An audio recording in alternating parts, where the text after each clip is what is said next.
আসসালামু আলাইকুম। মাছ মাংসের স্বাদকেও হার মানাবে আজকের এই সবজি রেসিপিটি। একবার খেলে স্বাদ মুখে লেগে থাকবে ইনশাআল্লাহ। প্রথমেই দেখতে পাচ্ছেন স্ক্রিনে আমি কিভাবে আলু কেটে নিয়েছি। আপনারা আপনাদের প্রয়োজন অনুযায়ী আলুর পরিমাণ বাড়িয়ে কমিয়ে নিতে পারেন।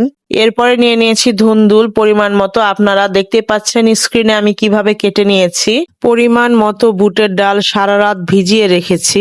রাতের বেলা যদি আপনাদের ডাল ভিজাতে মনে না থাকে সেক্ষেত্রে অন্তত রান্নার 1 ঘন্টা আগে কুসুম গরম পানিতে ডাল ভিজিয়ে রাখবেন, তাহলেই এনাফ। সব উপকরণগুলো ভালোভাবে ক্লিন করে নিয়েছি।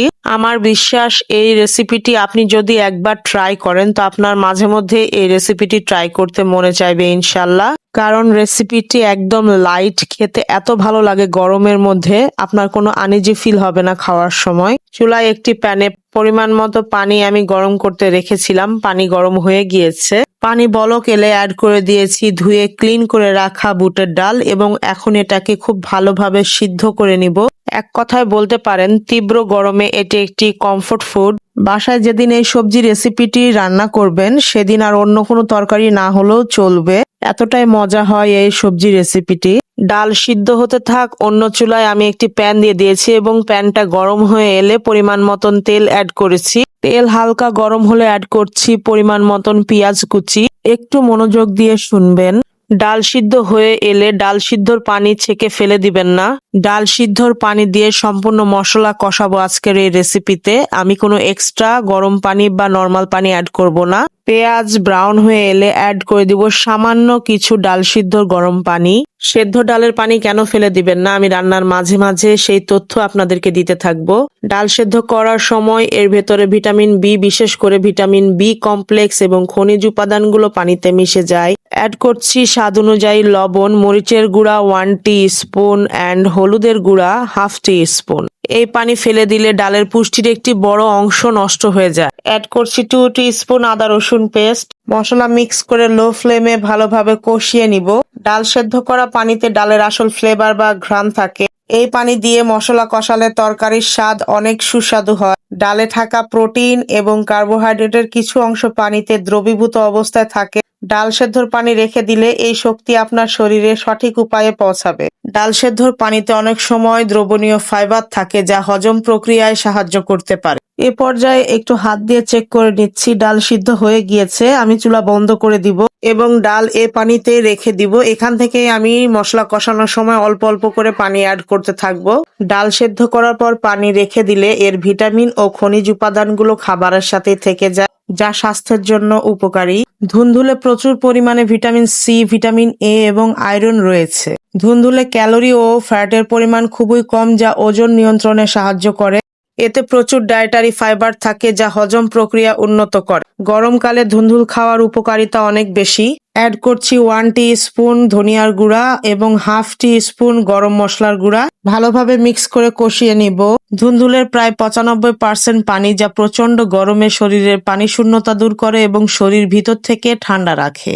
এটি হজমে সাহায্য করে এবং গরমে কোষ্ঠকাঠিন্য সমস্যা দূর করতে দারুণ কার্যকর। এতে থাকা অ্যান্টিঅক্সিডেন্ট গরমে শরীরের ক্লান্তি দূর করে এবং রোগ প্রতিরোধ ক্ষমতা বাড়ায়। মনে রাখবেন, মশলা যত ভালোভাবে কষানো হবে তরকারির স্বাদ কিন্তু ততটাই বৃদ্ধি পাবে। এখানে আমার খুব ভালোভাবে মশলা কষানো হয়ে গিয়েছে। অ্যাড করে দিয়েছি আলু। আবারও খুব ভালোভাবে কষিয়ে নিব। ঢাকনা দিব এবং ঢাকনা কিছুক্ষণ পর তুলে ভালোভাবে মিক্স করে নিব। আর চুলার আঁচ কিন্তু লো ফ্লেমে থাকবে। ধুন্দুল রক্ত পরিষ্কার করতে এবং লিভারের কার্যকারিতা বাড়াতে সাহায্য করে। আশা করি এই গুরুত্বপূর্ণ তথ্যগুলো আপনাদের উপকারে আসবে ইনশাল্লাহ। চেষ্টা করেছি বুটের ডাল এবং ধুন্দুলের উপকারিতা সম্পর্কে আপনাদেরকে জানাতে। আলু খুব ভালোভাবে কষানো হয়ে গিয়েছে। এখন অ্যাড করে দিচ্ছি ধুন্দুল অ্যাড করে খুব ভালোভাবে আবারও কষিয়ে নিব এবং সেম প্রসেস ফলো করব। আজকের এই রান্নায় আমি কোনো ধরনের অ্যাডিশনাল পানি ইউজ করিনি। শুধু ডাল সিদ্ধর যে পানি সেটা দিয়ে মশলা কষিয়েছি। আলু ভালোভাবে কষিয়ে নেওয়ার পরে যখন ধুন্দুল অ্যাড করবেন তরকারিতে, এ পর্যায়ে চুলার আঁচ মিডিয়াম ফ্লেমে থাকবে এবং ঢাকনা দিয়ে ঢাকা দিয়ে দিব। কিছুক্ষণ রান্না করার পরে ঢাকনা উঠিয়ে নিব। দেখতে পাচ্ছেন কত পানি বের হয়েছে। যে কোনো সবজি বা তরকারি রান্না করার সময় যদি কিছু ট্রিক্স অ্যান্ড টিপস না ফলো করেন তাহলে কিন্তু তরকারি রান্না ঝটপট হবে না এবং সুস্বাদুও হবে না। এ পর্যায়ে এখানে আমি সিদ্ধ করে ডাল অ্যাড করে দিচ্ছি। ডালের সাথে সামান্য কিছু পানিও ছিল। যেটা ডাল সিদ্ধর পানি। খুব ভালোভাবে আলতো হাতে মিক্স করে নেবেন। ডাল আগে থেকেই সিদ্ধ করা আছে। এখানে আমি আরো একবার ঢাকনা দিব এবং কিছুক্ষণ পরে ঢাকনা তুলে নিয়ে খুব ভালোভাবে মিক্স করে 5 মিনিট রান্না করে নিব। 5 মিনিট রান্না করে নিয়ে অ্যাড করে দিচ্ছি 1 টিস্পুন টালা জিরার গুঁড়া। ভালোভাবে মিক্স করে নিয়ে আরো কিছুক্ষণ রান্না করে নিব। এখন একটু বাগারের প্রস্তুতি নিয়ে নিই। প্রথমে একটি কড়াইয়ে পরিমাণ মতন তেল দিয়ে নিয়েছি। তেল গরম হয়ে গেলে অ্যাড করে দিব 5 থেকে 6টি শুকনা মরিচ। একটু নাড়াচাড়া করে সুন্দর একটা ফ্লেভার তেল থেকে বের হলে অ্যাড করে দিব রসুন। 2টা দেশি রসুন ভালোভাবে ছিলে হামানদিস্তায় থেতলে নিয়েছি। যারা আমার চ্যানেলটিতে সাবস্ক্রাইব করেননি তারা আমার চ্যানেলটিতে সাবস্ক্রাইব করে পাশে থাকা বেল বাটনের অল অপশনে ক্লিক করে দিবেন পরবর্তী নোটিফিকেশনের জন্য।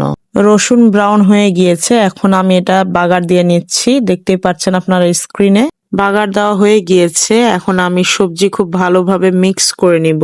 বাগার দেওয়ার কারণে কিন্তু আলাদা একটা ফ্লেভার অ্যাড হবে সবজিতে। এই রান্নায় বাগার অবশ্যই দিতে হবে, না হলে সবজি সুস্বাদু হবে না। এই রেসিপিটি হচ্ছে 1 পট রেসিপি। গরমের মধ্যে একদম সিম্পল একটি রেসিপি, কিন্তু খেতে খুব সুস্বাদু। চুলোর আঁচ একদম লোতে দিয়ে ঢাকনা দিয়ে ঢাকা দিয়ে কিছুক্ষণ রেখে ঢাকনা উঠিয়ে নিচ্ছি। দেখতে পাচ্ছেন উপরে কি পরিমাণে সুন্দর তেল ভেসে উঠেছে, তার মানে আমার রান্না কমপ্লিট হয়ে গিয়েছে।